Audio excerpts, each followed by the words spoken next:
Advertencia. Lo que estás por escuchar está catalogado como real.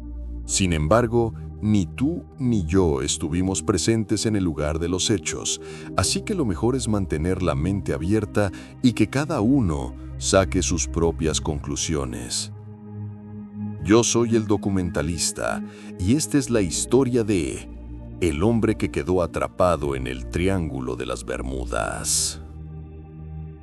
El relato que un ciudadano presentó ante las autoridades de Florida en Estados Unidos resulta impactante, casi como si se tratara de una película de ciencia ficción. Pero lo que le ocurrió a Thomas Brown, un hombre de 56 años, aquel 29 de octubre del 2009, podría abrir nuevas hipótesis sobre los misterios que rodean este enigmático lugar.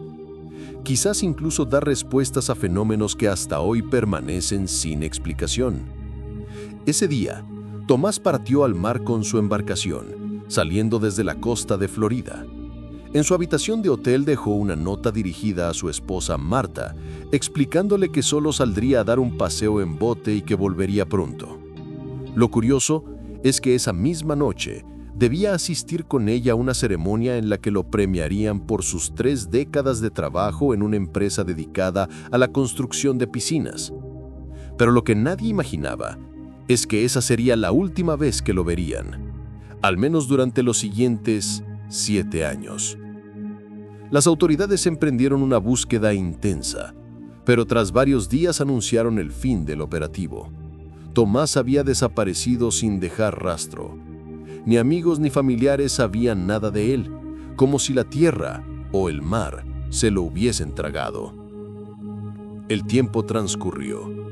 Marta, su esposa, nunca dejó de recordarlo con cariño. Siguió viviendo en la casa que ambos habían adquirido juntos, visitada de tanto en tanto por sus hijos y nietos.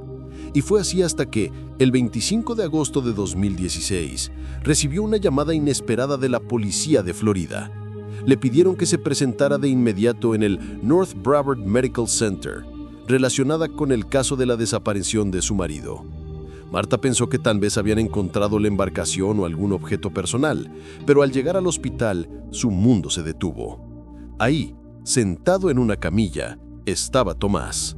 Desgastado, demacrado, sin dientes, con olor a abandono pero vivo, y con lágrimas de felicidad al reencontrarse con ella. Apenas tuvo fuerzas para levantarse y abrazarla. Ambos rompieron en un llanto que conmovió incluso a los policías presentes. Según el testimonio de Tomás, aquel 29 de octubre había salido en su bote con la intención de despejar la mente. Se sentó a contemplar el horizonte. Dejó que los recuerdos con Marta lo invadieran y pensó en todo lo que habían construido juntos. Tras unos minutos de calma, decidió regresar. Pero al intentar encender el motor, nada. El motor no arrancaba, aunque todo parecía estar en orden. Ninguna pieza rota, ningún desperfecto evidente. Probó entonces la radio, pero solo obtuvo estática y ruido. Lanzó una bengala esperando que alguna embarcación cercana lo divisara, pero nadie respondió. Lo intentó una y otra vez, sin éxito. Al caer la noche, encendió otra bengala, confiando en ser visto. Sin embargo, la oscuridad lo envolvió en un silencio inquietante. A la mañana siguiente, notó algo extraño. El movimiento del barco había desaparecido, como si estuviera anclado. Al abrir la puerta de su pequeña cabina, la luz del sol lo cegó. Cuando sus ojos lograron adaptarse, descubrió que estaba frente a una isla. Había arena, vegetación y un detalle inquietante. Una especie de musgo rojo esparcido por todas partes, con un olor metálico intenso. Él, que había trabajado más de 30 años en construcción de piscinas, conocía bien los tipos de algas y plantas acuáticas, pero jamás había visto algo semejante. Más adelante, divisó restos de embarcaciones varadas, piezas de aviones y hasta motores oxidados. Intrigado, bajó de su bote para explorar el lugar, pero cada camino lo devolvía al mismo punto, como si estuviera atrapado en un laberinto natural. decidió que debía esperar a ser rescatado. Pero los días se convirtieron en semanas y las provisiones del barco se agotaron. Entonces tuvo que ingeniárselas. Aprendió a recolectar agua de las plantas por las mañanas y fabricó un rudimentario sistema de condensación enterrando un recipiente en la arena, cubriéndolo con plástico y aprovechando la evaporación para reunir líquido potable. El musgo rojo, además, resultó útil. Le permitió encender fuego. Con ramas secas construyó un refugio y una cama improvisada de hojas. Se alimentaba de algo similar a ostras, raíces y en ocasiones lograba pescar pequeños peces. Guardó una lata de atún como reserva para emergencias.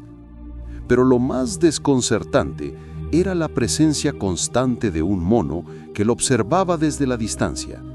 Cada vez que intentaba acercarse o atraparlo, desaparecía entre los árboles o incluso trepaba sobre su embarcación, solo para huir en el último momento. Con el paso de los meses, Tomás empezó a deteriorarse. La falta de variedad en la dieta le provocó escorbuto. Sus labios se agrietaban, la piel se volvía frágil y sus dientes comenzaron a caerse.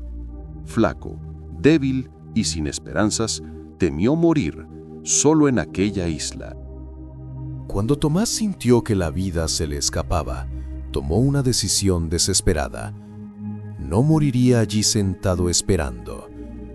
Con lo poco de fuerza que le quedaba, improvisó unas velas para su embarcación, usando telas desgastadas y cuerdas, decidido a lanzarse nuevamente al mar abierto. Pensó, si muero, al menos será intentando salir de aquí.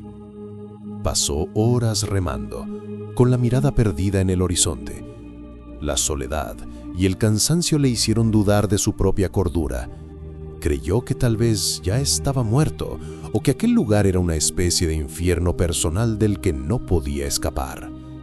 Esa noche, agotado, dejó los remos y se recostó en la pequeña cabina. Entonces escuchó un fuerte golpe en la puerta. Se levantó sobresaltado. Al abrir, lo que vio lo dejó en shock. 2 hombres vestidos con uniforme de la Guardia Costera lo miraban fijamente. Al principio pensó que eran alucinaciones. Los tocó, los observó de arriba abajo, sin poder creerlo. Pero no, eran reales. Tomás cayó al suelo llorando de alivio.